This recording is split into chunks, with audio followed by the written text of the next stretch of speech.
Bonjour tout le monde et bienvenue à cette nouvelle vidéo. Cette fois-ci, on reste toujours sur le thème des revenus passifs, comment vivre des dividendes.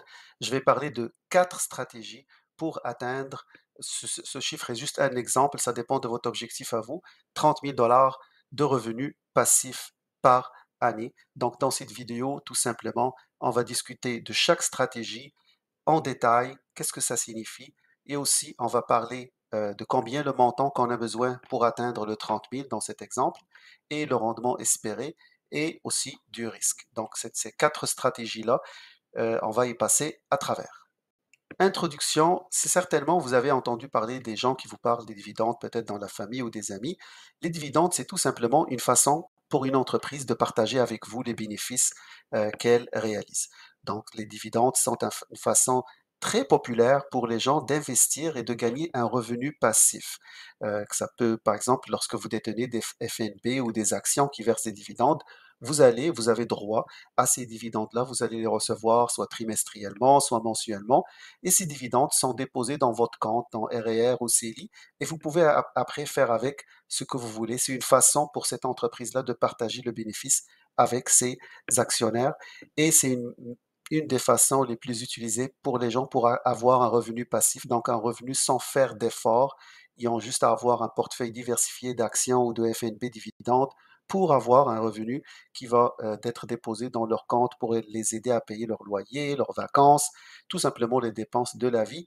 Et aussi, il y a des gens aussi qui vont être un petit peu plus économes, ils vont aller réinvestir ces dividendes, mais dans tous les cas, ça reste un revenu passif que vous allez recevoir. Vous pouvez faire avec ce que vous voulez. Et dans cette présentation, on va découvrir comment générer un revenu passif à travers chaque stratégie. Qu'est-ce que ça veut dire vivre de ces dividendes? C'est tout simplement couvrir ses dépenses uniquement avec ses revenus d'investissement. C'est si on atteint ça, ben, on atteint la liberté financière, c'est-à-dire quand on a un portefeuille qui génère assez de revenus pour payer mes dépenses. Bien évidemment, ça c'est l'idéal, mais si on peut juste couvrir 10 ou 20% de nos dépenses, c'est déjà pas pire. Si on atteint la liberté financière, certainement, ça c'est magnifique. Ça demande, c'est pas une stratégie qui est faite pour tout le monde. C'est pour les investisseurs qui sont plus passifs, donc ils vont investir, ils vont mettre en place un portefeuille, puis ils vont l'oublier. Ils sont tout le temps investis, ils gardent toujours leur portefeuille, ils ne sont pas en train de jouer ou de timer le marché. Ils ont un portefeuille diversifié, ils le gardent. Donc ça nécessite une discipline, ça nécessite de la patience parce que pour augmenter à chaque année son revenu passif et accroître son portefeuille, c'est sûr, ça demande de la patience et de la discipline, cotiser tout le temps, réinvestir pour atteindre justement le montant qu'on a en tête de revenus passifs et avoir une stratégie dans le fond claire, pas mélanger les choses. Donc c'est ça le fond de qu'est-ce que ça veut dire vivre de ces dividendes. C'est une stratégie qui est entre faible à moyen risque et qui est une stratégie à long terme et qui est parfaite pour générer des revenus passifs. Et ça marche, mais il faudra juste avoir des attentes réalistes. Il n'y a pas, si on commence à vous promettre un taux de rendement de revenus passifs qui dépasse les 20-30%, là, c'est sûr, on n'est plus dans les revenus passifs, on n'est plus dans la discipline ou la patience, là, on est rendu vraiment dans la spéculation. Donc, il faut faire très attention, il faut avoir des attentes réalistes concernant notre portefeuille de dividendes, nos attentes aussi de rendement. Dans cette vidéo, je vais expliquer les stratégies puis les attentes concernant le rendement pour chacune des stratégies. Donc, on va discuter de 4 stratégies. La première, investir dans des actions, les actions aristocrates des dividendes. Je vais expliquer qu'est-ce que ça veut dire aristocrate, mais c'est un type d'action reconnu pour payer des dividendes. La deuxième stratégie, c'est d'investir dans les FNB de dividendes, donc des ETF ou ETF de dividendes.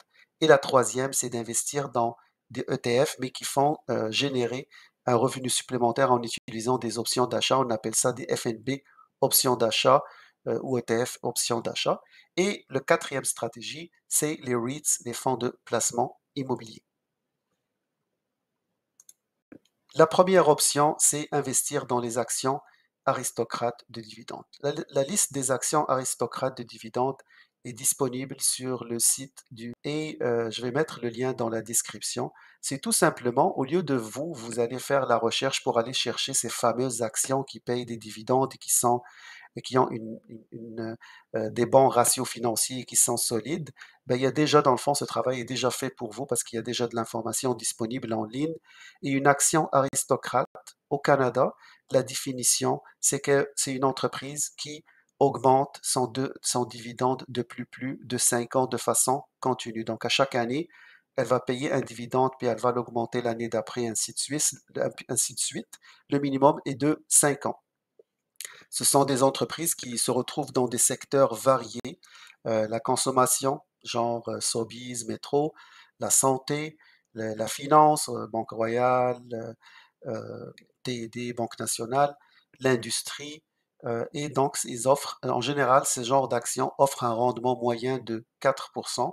Et les entreprises qui payent et qui ont un historique de payer des dividendes et de les augmenter chaque année sont des entreprises qui sont solides financièrement, qui en général dominent sur leur marché. C'est pas des entreprises qui vont vaciller à cause qu'il y a une récession, quelque chose comme ça. C'est des entreprises en général solides. Puis il y a des statistiques, on peut voir depuis combien d'années ils sont en train d'augmenter leurs dividendes. Je pense le champion au Canada, il a d'augmenter, payer et augmenter ses dividendes à chaque année depuis plus de 50 ans. Donc, à travers l'historique, on a déjà une idée des meilleures actions. Et aussi, vu le fait qu'ils sont sur plusieurs secteurs, ben, on peut choisir des dizaines puis les avoir chacun dans un secteur particulier. C'est ainsi qu'on se fait un portefeuille diversifié. Donc, pour un taux de rendement moyen de 4%, si on veut atteindre 30 000 par année de revenus annuels passifs, il faudra avoir un montant investi dans un portefeuille diversifié de 750 000 dollars canadiens. Je vous recommande bien évidemment de faire attention ou de choisir pour votre portefeuille des actions qui payent 10% et plus, ou quelque chose comme ça. Il faut faire attention. Le rendement de dividende qui est sain, qui ne va pas vous faire regretter par après d'avoir pris la décision d'acheter telle ou telle action, c'est un rendement qui est normal. Lorsqu'on va voir une action qui anormalement là, paye un taux de dividende de 10, 11, 15%, il y a un problème. La seule raison pourquoi ça atteint ça, c'est parce que le prix de l'action est en train de baisser et il est en dépression totale. C'est pour ça que le taux de dividende monte. Parce que le taux de dividende, c'est tout simplement le dividende divisé par le cours de l'action. Donc, si le cours de l'action est en déclin à cause que cette entreprise-là, ça va pas bien, c'est sûr que le dividende va paraître comme si c'était élevé. Maintenant, quels sont les risques de la stratégie d'investir sur des actions aristocrates de dividendes? Donc, c'est sûr, c'est des actions. Donc, s'il y a un mauvais climat économique, il y a des baisses boursières, ils sont impactés aussi par ça. Les hausses de taux d'intérêt aussi jouent un rôle parce que ce qui a été observé, c'est que les gens qui aiment percevoir des dividendes, aussitôt que les taux d'intérêt commencent à être intéressants, s'il peut déposer de l'argent dans un CPG ou dans un compte d'épargne puis gagner 4%, il ne va pas nécessairement aller investir en masse dans les actions à dividendes si ces actions-là payent par exemple 4. Donc, c'est sûr que les actions en dividendes ont la cote lorsque les taux d'intérêt que nous donnent l'épargne ou les banques sont pas très alléchants. C'est là où tout le monde va se tourner vers les actions à dividendes. Donc, le taux d'intérêt joue sur l'attractivité des actions à dividendes. Euh, En baisse boursière, parfois il s'apprécie parce que c'est considéré comme des secteurs défensifs, donc les gens vont revenir là-dessus et abandonner les titres technologiques pour aller revenir vers des titres plus stables. Donc les actions en dividendes bénéficient parfois lorsqu'il y a des petites corrections boursières. Euh, la deuxième option, c'est d'investir tout simplement dans les FNB de dividendes. C'est la stratégie que moi, personnellement, je vous recommande. C'est une stratégie tout simple. Ben, dans le fond, vous investissez dans un ETF ou un FNB. FNB, c'est juste ETF, c'est l'onglet de FNB. Donc, là, on investit dans un ETF que lui-même est composé d'actions à dividendes. Donc, lorsqu'on achète un seul FNB, on peut l'acheter comme on achète une action normale. Donc, on peut aller sur le site de courtage, puis l'acheter. Et lorsqu'on l'achète une part, c'est comme si on a investi dans un panier d'actions à dividendes. et on va recevoir des dividendes. Souvent, c'est payé mensuellement. On a un portefeuille diversifié, instantané et géré par des professionnels et le rendement moyen est de 4 à 6%. Donc, c'est une façon d'avoir, si on a un petit montant, donc on ne peut pas aller acheter 15, 20 actions, ben on achète un FNB de dividende. C'est la façon la plus simple, la plus efficace, surtout si on a un petit montant, d'investir et de commencer à avoir un revenu passif. Exemple de FNB de dividendes canadiens qui ont fait leurs preuves et qui sont connus. On a le VDY de Vanguard. C'est un des fonds qui a une des meilleurs rendements total. Donc, en plus des dividendes, il croît chaque année. Il y a VDY de Vanguard, approximativement 4% de dividendes. Il y a XEI, 4,6%. Lui aussi, il est offert par iShares. Il contient des actions de dividendes solides, ZDV, XDIV. La différence entre ces fonds-là, ça va être juste la façon dont ils choisissent les actions à dividendes. Il y a des fonds qui vont privilégier le rendement de dividendes, d'autres qui vont privilégier les ratios financiers, la solidité. Mais en général, ils ont tous des portefeuilles de qualité. Le seul à faire, c'est que parfois, VDY, par exemple, est dominé par la finance et l'énergie, donc il faut garder ça en tête. XEI, je pense, est dominé aussi par la finance et l'énergie, mais moins que VDY. Donc, c'est juste ça les différences. Donc, lorsqu'on investit dans un FNB de dividende, le rendement moyen est en général de 5%. Avec un investissement de 600 000 dollars, on est capable d'avoir un revenu passif de 30 000 dollars à chaque année. C'est simple et c'est diversifié. On n'a pas le risque d'être concentré ou quelque chose comme ça sur des titres en particulier. On est vraiment bien diversifié avec ce genre de FNB. Les risques, bien évidemment, si le marché est baissier, à la fin de la journée, ce FNB est composé d'actions. Donc, si le marché est baissier de façon générale, il y a des variations. C'est pour ça les FNB de dividendes et la stratégie du revenu passif, c'est des stratégies à long terme. Donc, on ne va pas vendre notre portefeuille à la moindre baisse. Non, il faut garder le portefeuille puis prendre juste le revenu passif que génère le portefeuille. Donc, parce que même s'il y a une baisse du marché, le marché est baissier, l'action, elle continue à payer ses dividendes. Il y a plein de monde qui est surpris, par exemple, d'une correction pour un titre, par exemple. S'il y a une correction sur Amazon de 10% en une journée, Amazon n'a pas baissé de 10% en une journée. Elle continue ses opérations, elle continue à livrer. Donc, parfois, les baisses qu'on observe sur le marché financier n'ont rien à voir avec l'entreprise en tant que telle. Donc, si on garde l'action à long terme, on est absolument safe. Mais si on panique puis on commence à vendre, c'est sûr, ça, c'est pas bon. Mais pour cette stratégie-là de revenu passif, il faut avoir la patience de garder son portefeuille même lorsque le marché financier est baissier. Peu importe, nous, on va recevoir le dividende qui est prévu anyway parce que le business en tant que tel de l'entreprise n'a pas changé. Elle génère tout le temps des revenus, elle est capable de payer sans dividende, sauf dans les cas particuliers, bien évidemment. Euh, il y a aussi les réductions de dividendes, ça peut arriver lorsqu'on est dans un FNB. C'est pas garanti qu'on va recevoir, par exemple, 5%. Ça peut varier, 4,4, 4,6. Une autre année, ça va être 5. Ça dépend vraiment de comment le portefeuille, les actions qui composent le portefeuille et le taux moyen de dividende.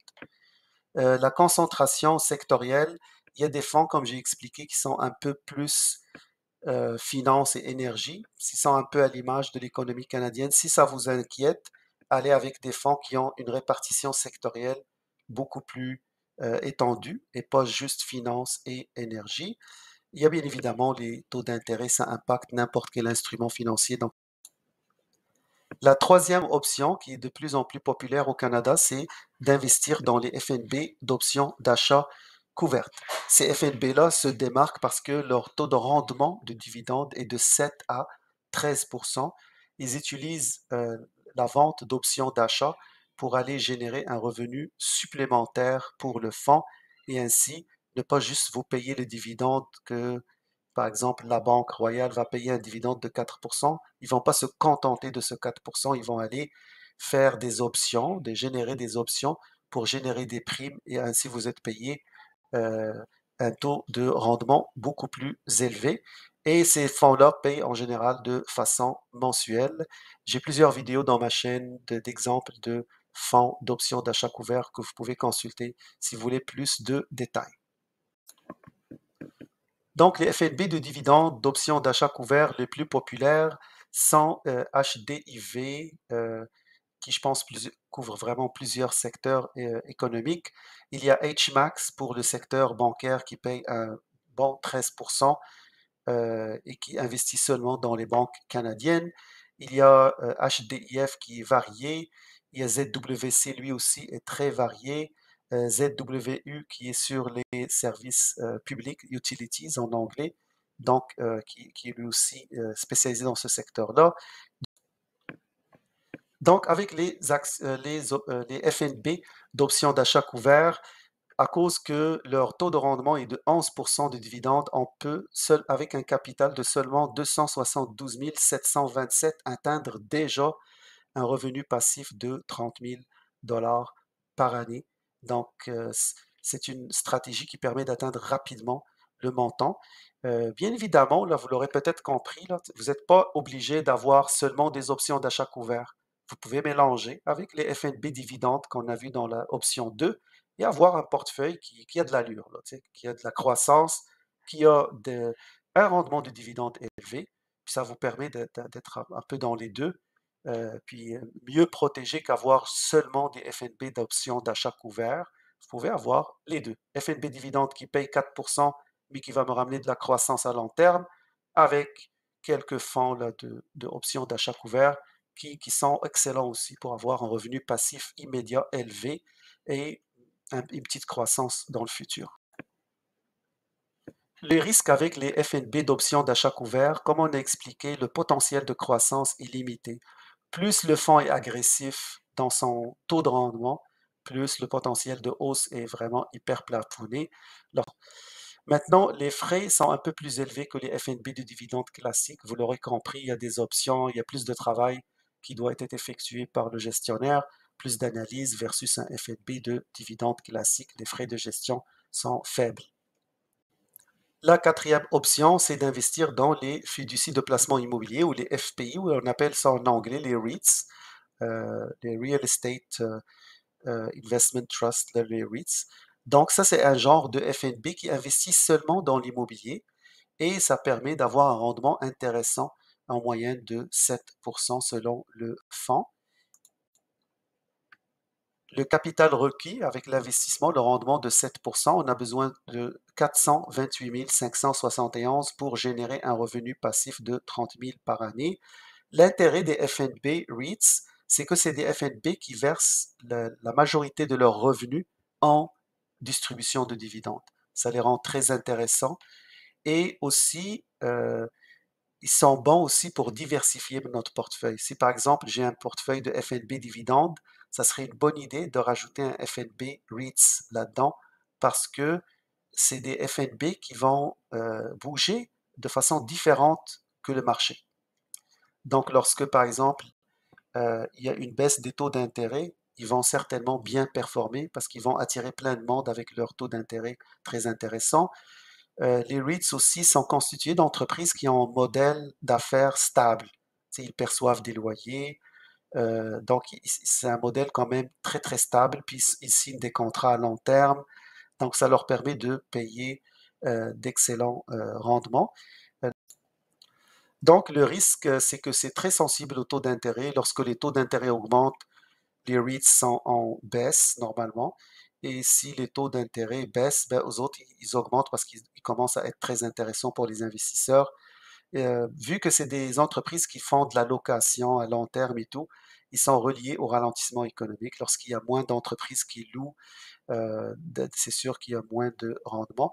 Puis les REITs sont parfois spécialisés. Il y en a qui sont juste dans le domaine hôtelier, il y a d'autres qui sont dans un domaine plus technologique, les hangars pour les superordinateurs et tout. Il y a d'autres qui sont dans le logement locatif, résidentiel.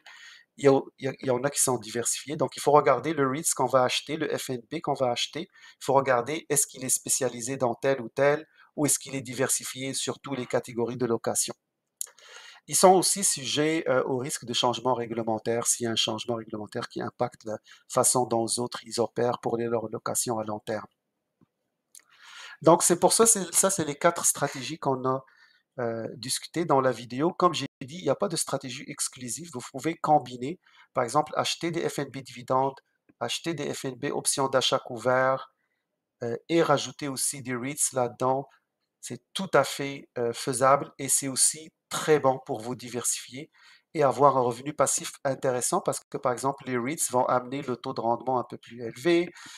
Les FNB d'options d'achat aussi vont faire la même chose.